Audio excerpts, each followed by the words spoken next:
Good evening. Hope everyone is all right. Man, I'm telling you, the more information comes out on what happened in Texas, the more questions I have. It would seem it's really bizarre, and I don't understand I'm still wondering why we got so many stories. I mean, I understand that there are many cases when something like this happens that different individuals get different parts of, the events incorrectly, not something they do on purpose, and it's common. However, the stark differences in the stories that we got, that is not so common. I'm mainly referring to how we heard about one particular officer had more or less rushed in and took action, and then now apparently what we're hearing is they basically stood outside for an hour or more before they moved in. And while I was watching, when I heard about it, I had brought it up on our TV, and I'd brought up a different viewpoint on the computer here, and trying to get the latest information. And I can remember making a comment to Jen about how you could tell the parents, especially the mothers, you could just tell they were about to tear into the cops.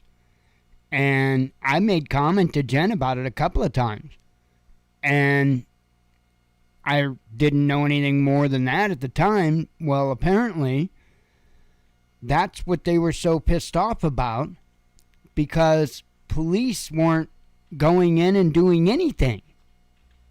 They were standing outside. Again, over an hour.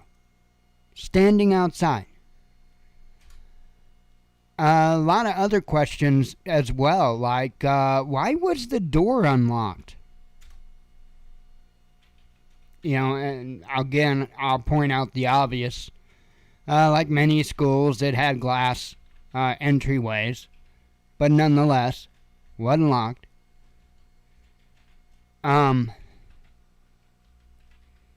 Just some very interesting things. And I don't know, I've heard, I don't know how true this is, and I want to make that very, very clear. But there are people talking that the officers work to get their students out, or their kids out first. I don't know if that's true or not, but I have been seeing it go around, by more than a couple different people. So yeah, it's absolutely nuts, the whole situation. And what I find kind of concerning is that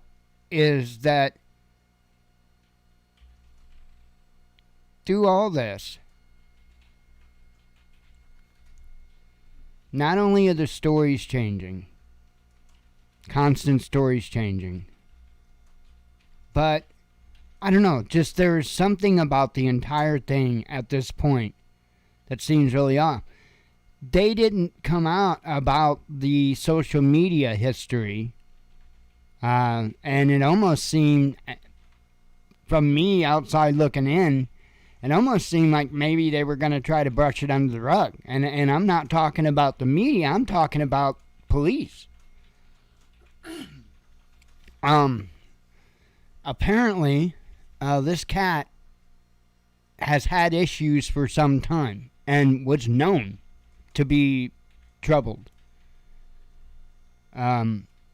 It's just, I remember in the early reporting after they released the name, I remember them saying, he had no criminal history. I remember them saying that he didn't have any criminal history, that he wasn't known to police. I remember them saying that. And then now, all of a sudden, lo and behold, well, he was a troubled youth, and I guess he has had law enforcement contact in the past, and mental health struggles, and my. Initially, I don't know what it was they were going to try to paint the guy. I have no idea. But it seemed like they were reluctant, really reluctant, to admit that this is what pretty much we would all suspect. I mean, what would you expect if I gave you 18-year-old male walks into an elementary school and shoots it up? You know, come on, you're going to have an image in your head of the type of person that you feel would do that. Does this not fit the description? You know, I've listened to several individuals talk about this today, including Tim Pool, Glenn Beck, many different viewpoints, different channels. And I'll tell you, it's just not right. There is just something that is really off about this. Anyway, it's tragic. No matter how you look at it, it's tragic. And I hope that we can fix the evil that's in some people's souls. I don't get it. I don't get it.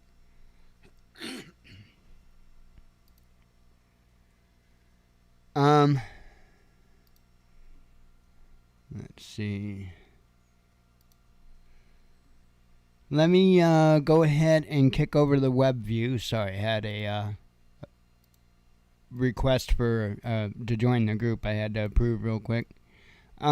Anyway, let's go ahead on over the web view. We'll talk about what I'd mentioned. I haven't talked about any of the other stuff yet. I've got quite a few tabs open, so I figured we'd just get dirty and get it done. Quite a few tabs. Let me have a sip of coffee while I get started on my little trip.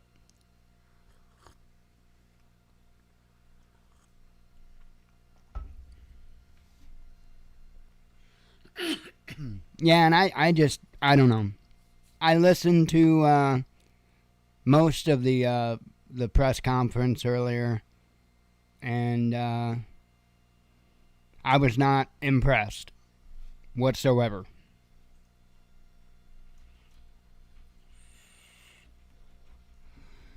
Alright, as you see, the headlines say, Texas cops did nothing to stop school shooter, says parents.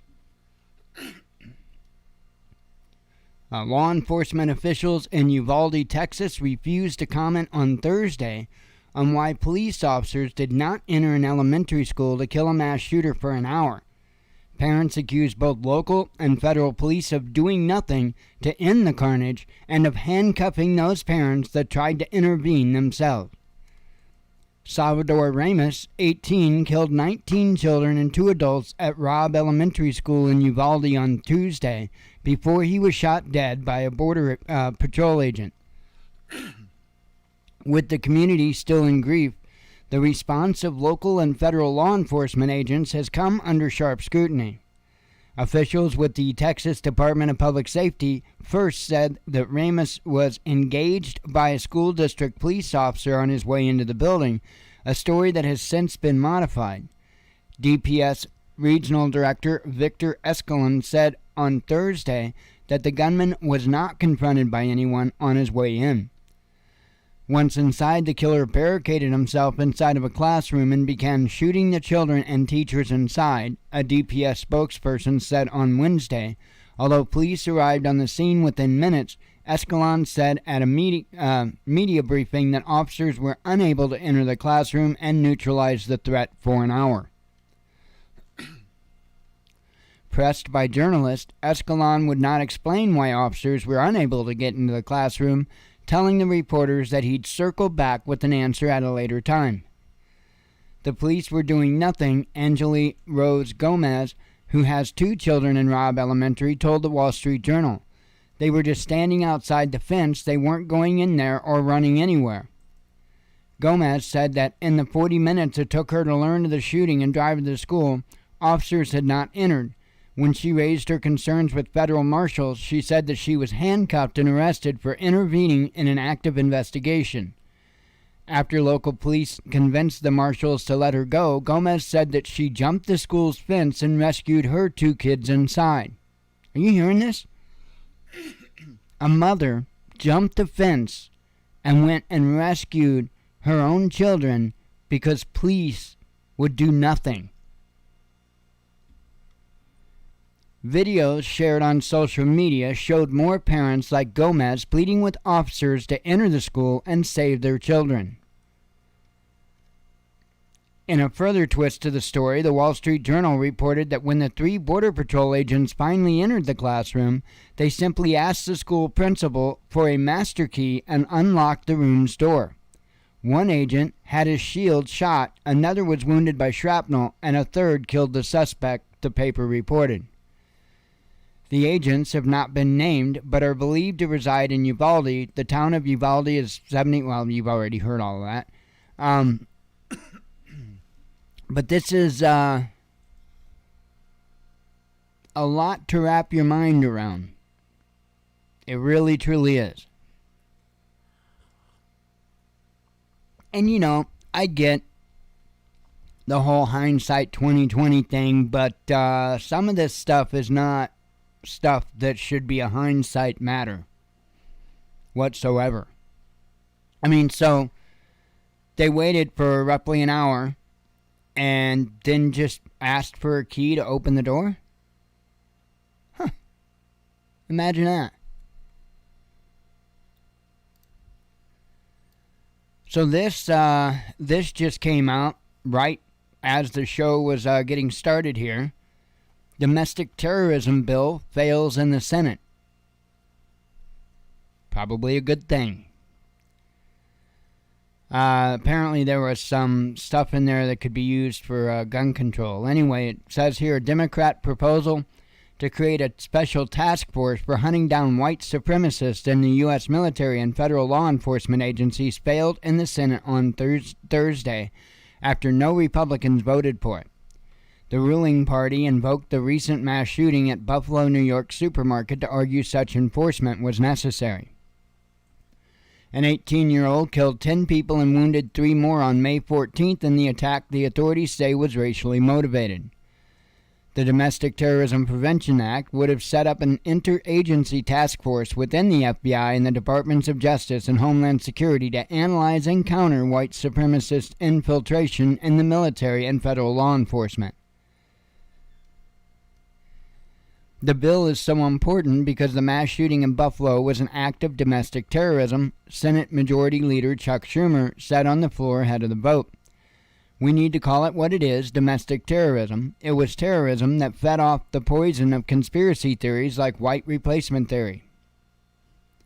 Opposing the bill, Senator Rand Paul said it was an insult to claim the U.S. Marines and police were consumed with white supremacy and neo-Nazism.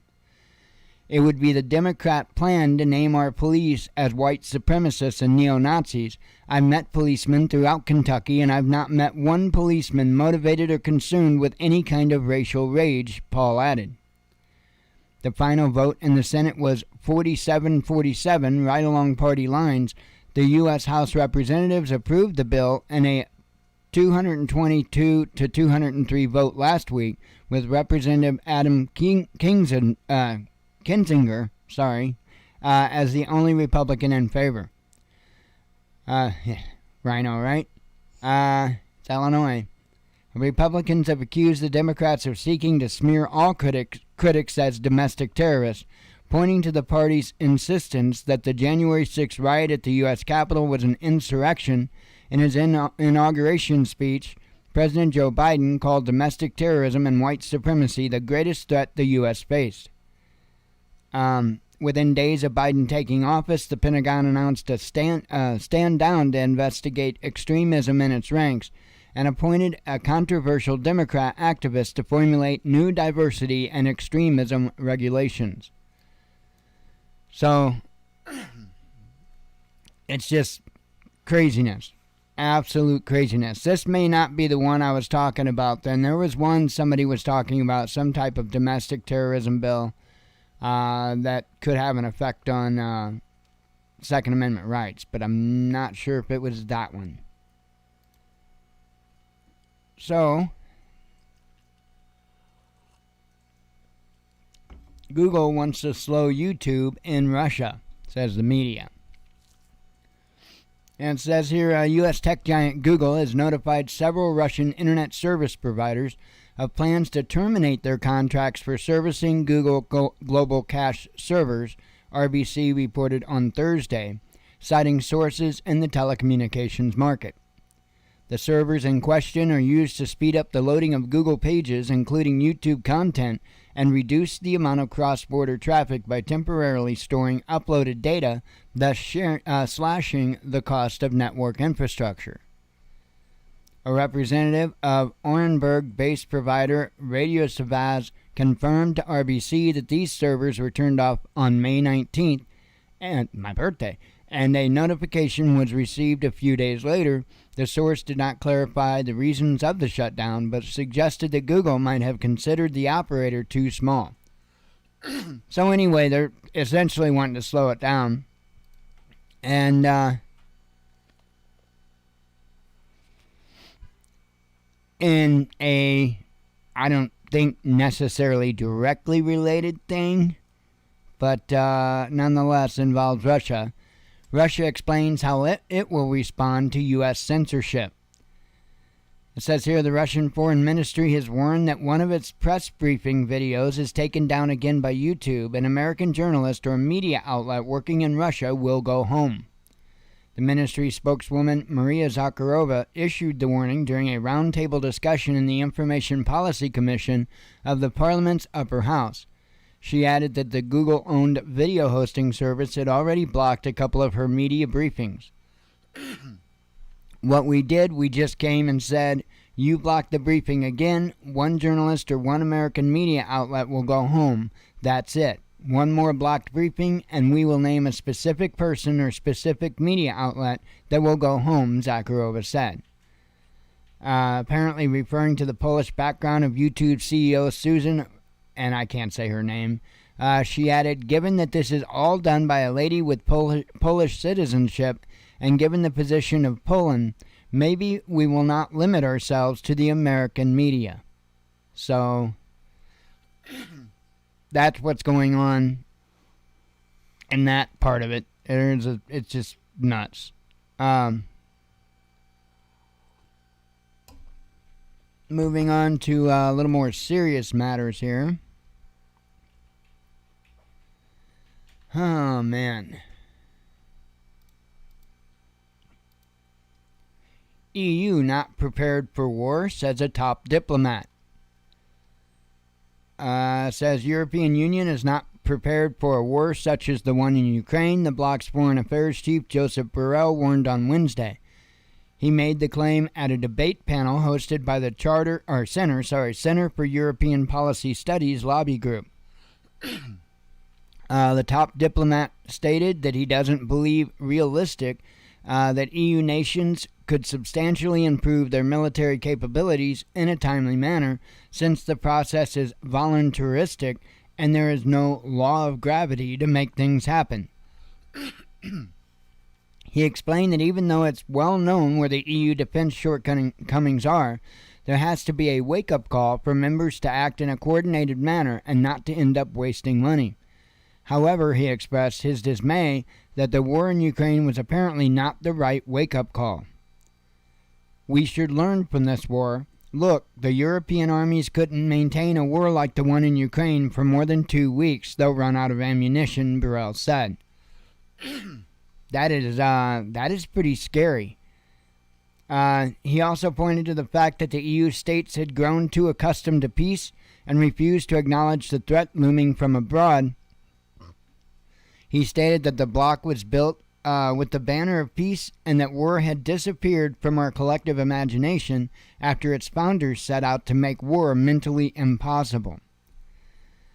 However, the diplomat noted that peace was no longer an engine, no longer something that moves. Yes, peace, okay, what else? Don't believe that peace is the natural state of things. The natural state of things is war, and we in Europe, we have been accustomed to believe that peace is the normal state, and I hope that we are not going to learn that this is not the case, he said. Now that's probably an important thing for folks to listen to, especially here in the United States, because I think that that applies to us just as well. It's probably going to get pretty ugly. I don't see it lightening up. Moscow is warning of a new Iron Curtain. Washington and its allies have turned into a new collective ministry of truth, rigorously preserving their narrative on the ongoing conflict in Ukraine. Deputy Permanent Representative of Russia to the UN, Dmitry Polyansky, told RT on Thursday.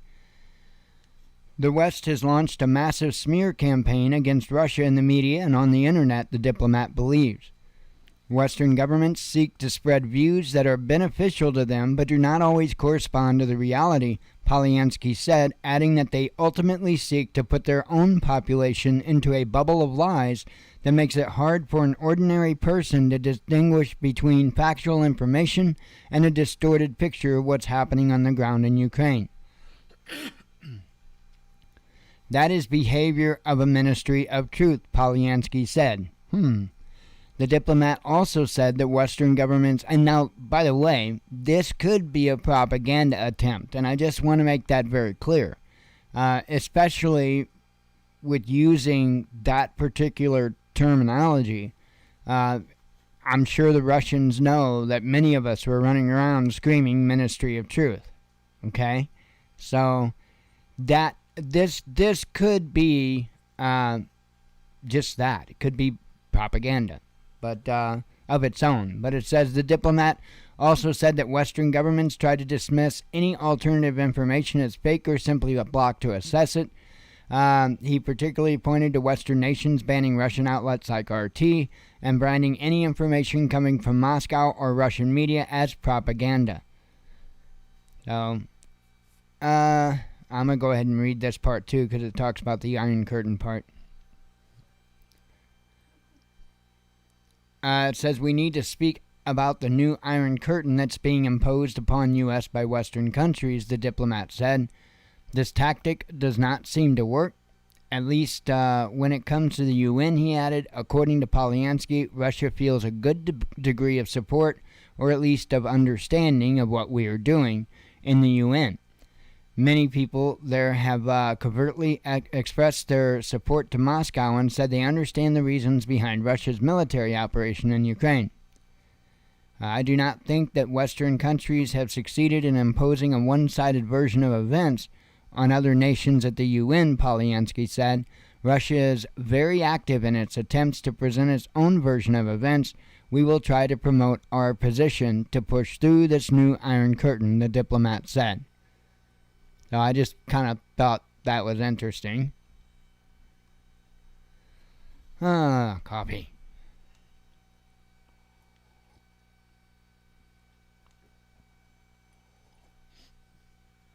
We're going to shift gears a little. Still overseas, though.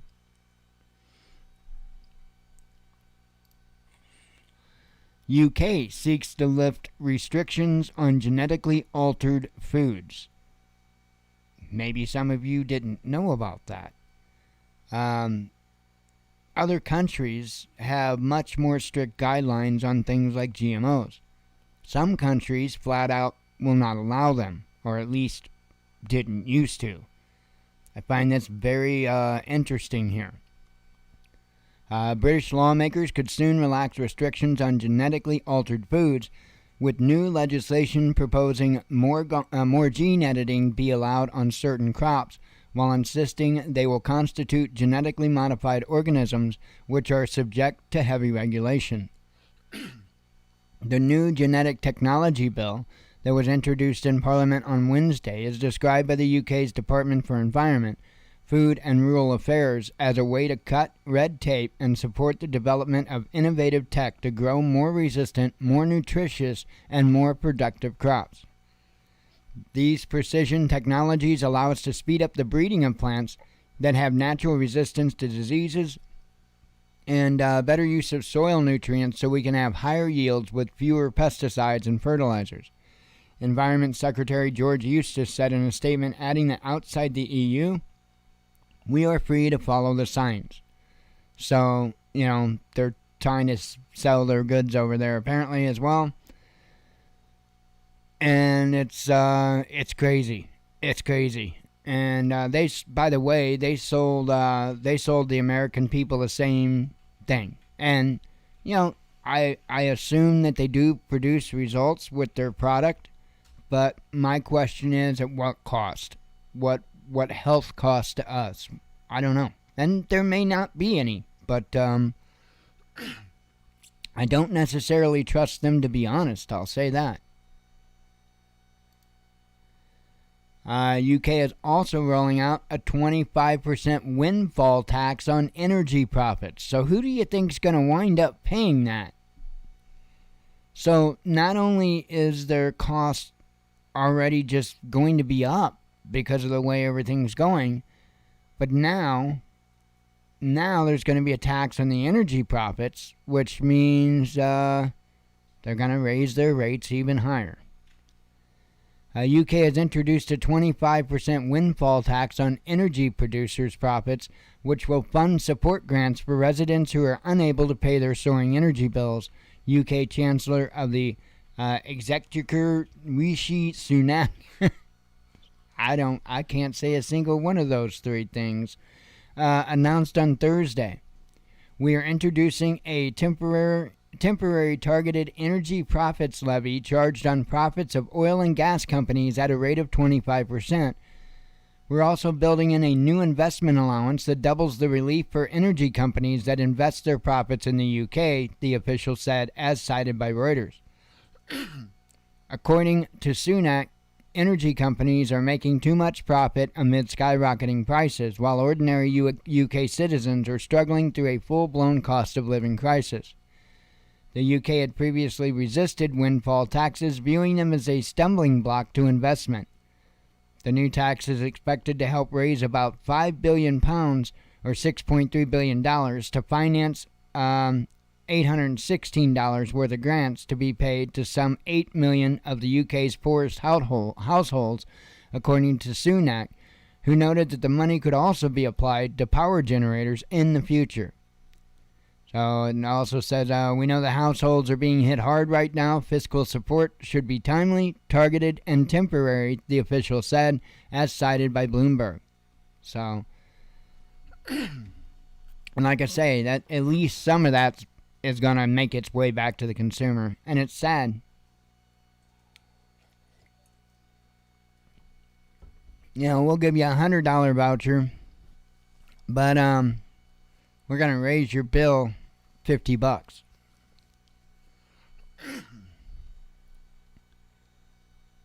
Let's see.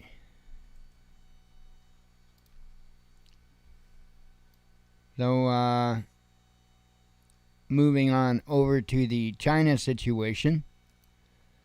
I don't know how many of you have heard about this, but apparently there was some plans from China leaked, and if true, it would be reason for concern. As the article said, China's plans to offer significant economic and security deals to a series of Pacific nations according to a draft document leaked to the press that the country's top diplomat tours the region. The alleged proposals would come after Beijing signed a major agreement with the Solomon Islands, which led to a loud objection to Australia and the U.S., or from Australia and the U.S. Dubbed a comprehensive development vision, the document was obtained by AFP and The Guardian on Wednesday, and lays out offers for Chinese assistance to 10 small island countries. In addition to the millions of dollars in aid, the proposals would also give the nations greater access to China's massive marketplace and enhance security cooperation, allowing Beijing to train up local police forces, for example. The document leak coincided with Chinese Foreign Ministry Wang Yi's tour of several Pacific Island nations this week, during which he is expected to discuss the offers outlined. Trying to say two words together, I think. Offers outlined in the draft, according to AFP. The outlet noted that the approval, at least some of the proposals, could be decided during a meeting of regional foreign ministers in Fiji later this month. So, anyway, it's kind of nuts. Kind of nuts. Really, truly is. We'll see. I mean, I think for China not to act would be on their part would be foolish. I mean,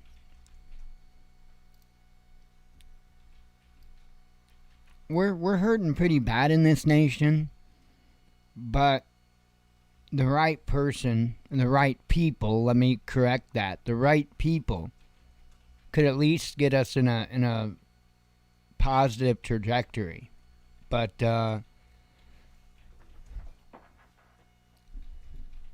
if another nation was smart, if they were intending to make a move like that, they'd make it while we're probably as down as what we'll ever be, unless we just don't come back from everything that's going on, which is what I fear.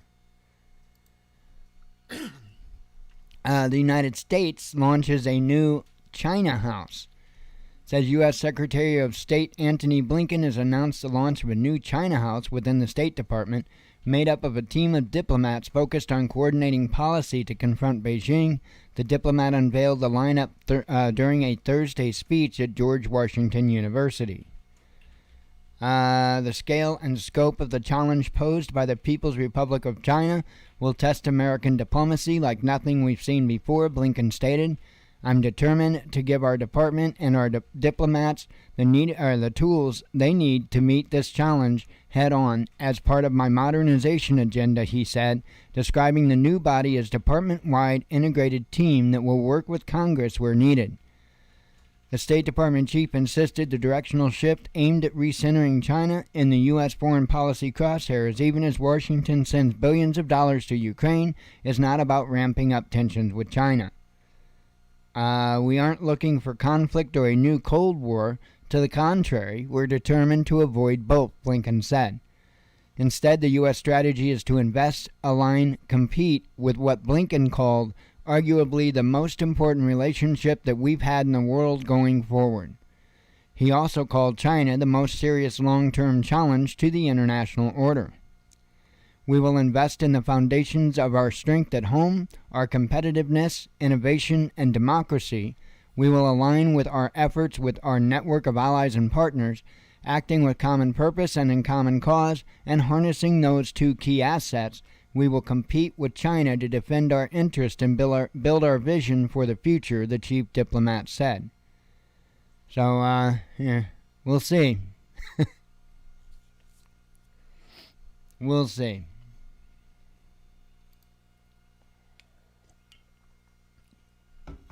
Meanwhile, CNN is apologizing to China.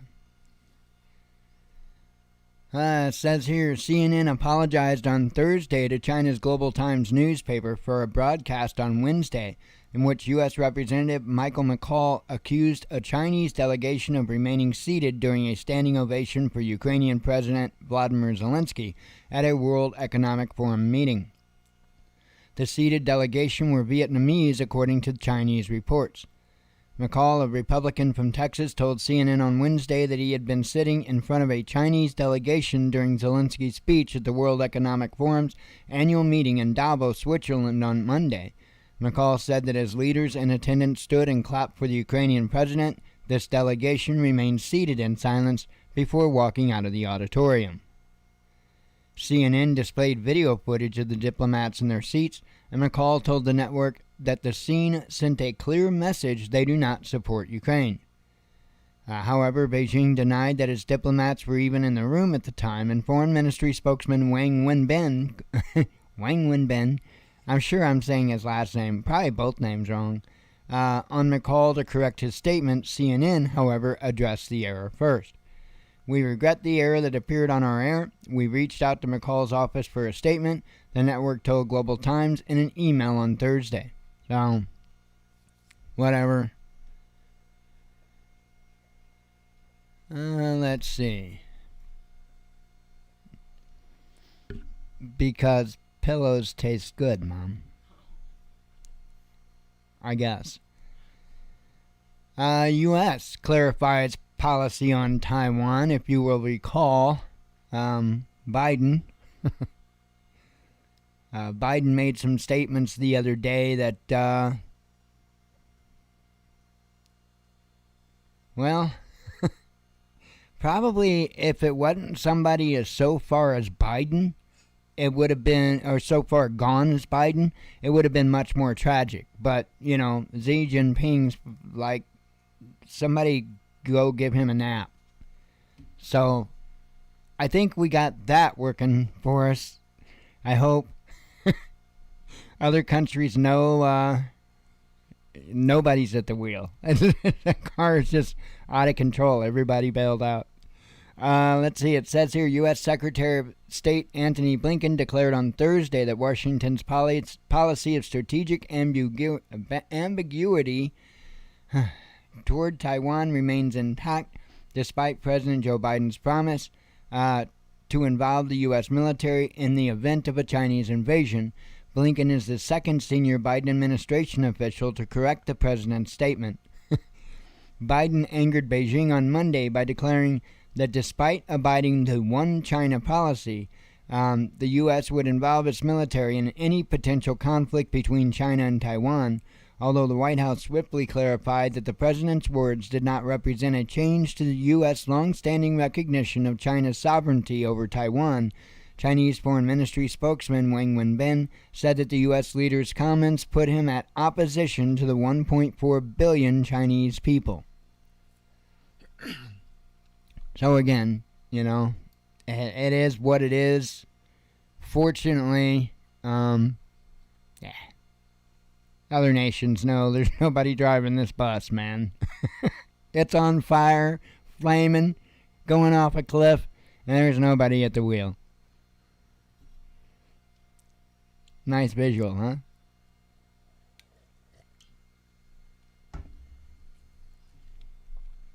Well, if you're on the bus, just roll down the window and start screaming out the window, "I'm mad as hell and I'm not going to take it anymore." Just a thought. Alright, let's rip through some headlines here and close up for the week.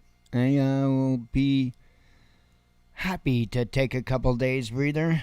I mean, I'll still be covering the news, but, you know, I think I'm going to do some flying and stuff. I got, I still haven't landed that stupid Dark Star plane. I might bring you guys along for a Dark Star flight. If I can land the thing like 2 or 3 consecutive times without lawn darting it, then I'll take you guys with me and, you guys can check it out. Anyway, at least I'll try. I don't know, it gets real glitchy when I get up to Mach 10. Everything starts to kind of freeze up a little bit, but then it straightens out and it's okay. So I don't know what the deal is with that.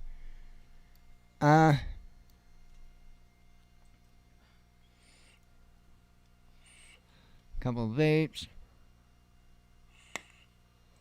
Oh, man. There's quite a bit of news today. There really was. I have a feeling, though, I do have a feeling tomorrow is going to be an interesting news day. All right, let's see. Covered that. Russia cuts key interest rate. Food crisis not linked to sanctions, says the U.S. Of course, that's what they would say. UK and Spain worried about Russian threat.